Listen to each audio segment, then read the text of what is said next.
Бул болжол менен 80 жыл мурунку ачылыш. Анда адамдар жыгачтан жана металлдан жасалган үкөкчөгө таң калып жатышты. Ал кутуча алар үчүн музыка ойноп, дүйнө жүзүндөгү акыркы жаңылыктарды сайрап жаткан эле. Көрдүңүзбү? Буга чейин адамдар граммофондордон гана музыка угуп, жаңылыктар менен эл оозунан кабардар болуп турушчу. Бирок бул кызыктуу кутуча алардын жашоосун түбөлүккө өзгөрттү. Радионун тарыхы ушундай.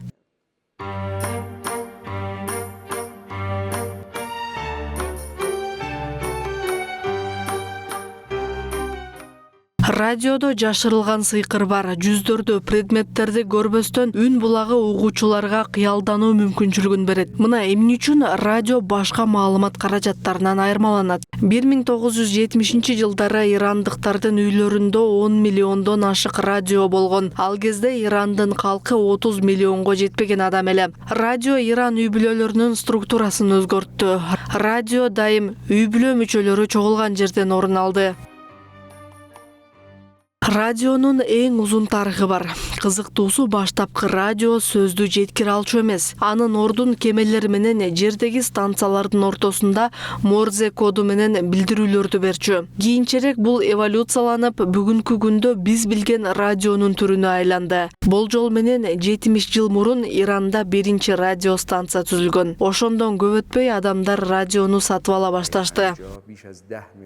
Радио өткөргүчтөрдүн жардамы менен берилген биринчи 4 сааттык радио программасы 1940-жылы ушул имаратта өткөнү жана Колах Фаранги деп аталган. Орусиянын узун толкун өткөргүчү Иранда колдонулган биринчи өткөргүч болгон жана 1926-жылы дүйнөнүн башка өлкөлөрү менен байланыш башталган. Убакыттын өтүшү менен радиолор стандартташтырылып, массалык түрдө чыгарыла баштады. Алар сатыла турган продукт болуп калды.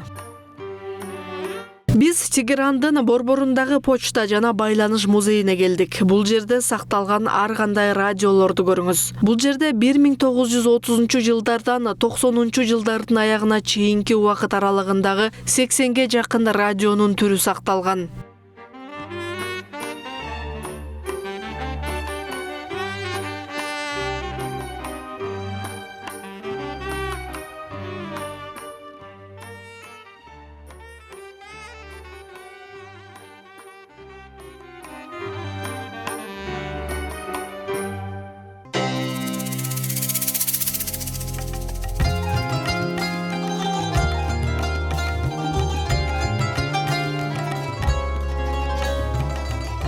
Бул музейдеги эң байыркы жана кызыктуу радиолордун бири Philips радиосу. Ал 1940-жылы чыгарылган. Анын аты айтып тургандай эле Philips компаниясы чыгарган. Кызыгы бул радио май менен иштейт.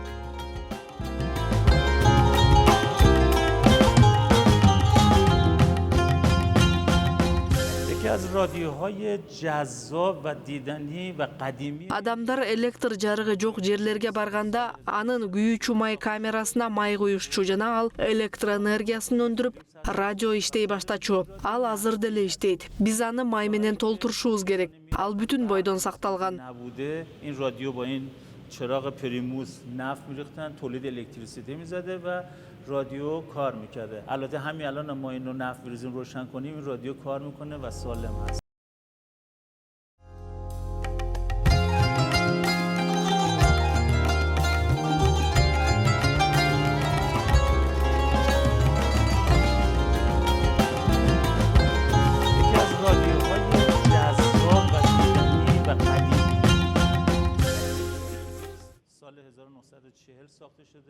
Көрүнүп тургандай, бул коллекциядагы кээ бир эски радиолор кичинекей чамадан же портфель сыяктуу иштелип чыккан. Анткени ошол учурдагы өндүрүүчүлөр аны портативдүү кылгысы келген. چراغ پریموس نفت می‌ریختن تولید الکتریسیته می‌زده و رادیو کار می‌کرده. البته همین الان ما اینو نفت بریزیم روشن کنیم این رادیو کار می‌کنه و سالم هستش.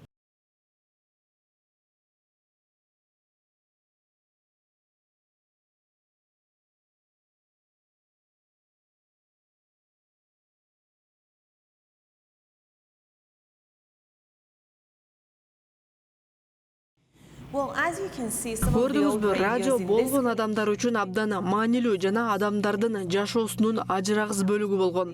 Алар кайда барбасын, пикник болобу же башка шаарга саякаттайбы, өздөрү менен кошо алып жүрүшкөн. Радио үй бүлөнүн бир бөлүгү болуп калган. Иранда алгачкы радио программа эфирге чыккандан бери бул тармак узак жолду басып өттү. Улуттук телерадио компаниялардан бүткүл дүйнөлүк кызматка чейин бардык тармактарда жана темаларда Ирандын расмий эл аралык радио берүү тармагына чейин өнүктү. Бул тармак 1956 иштей баштаган жана ошондон бери дүйнөлүк аудиторияга бардык тармактарды чагылдырып берет.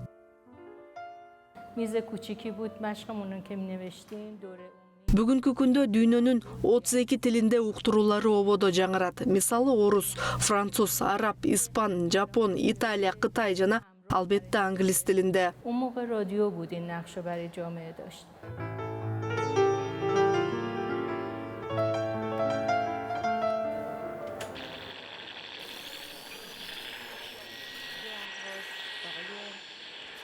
Англис тилиндеги радио канал күнү түнү ободо. Негизинен диний программаларга багытталган жаңылыктар жана берүүлөрүн обого чыгарат.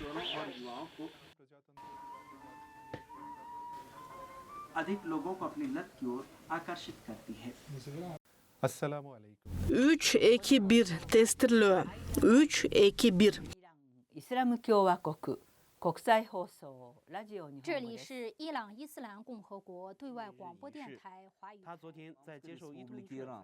Уважаемые радиослушатели, ознакомьтесь с программой передач на сегодня, понедельник, 30. IRIB English Radio, which is a 24-hour. Бүгүнкү күндө жалпыга маалымдоо каражаттарынын көптөгөн түрлөрүнө карабастан дагы деле болсо радио угууну жактыргандар бар.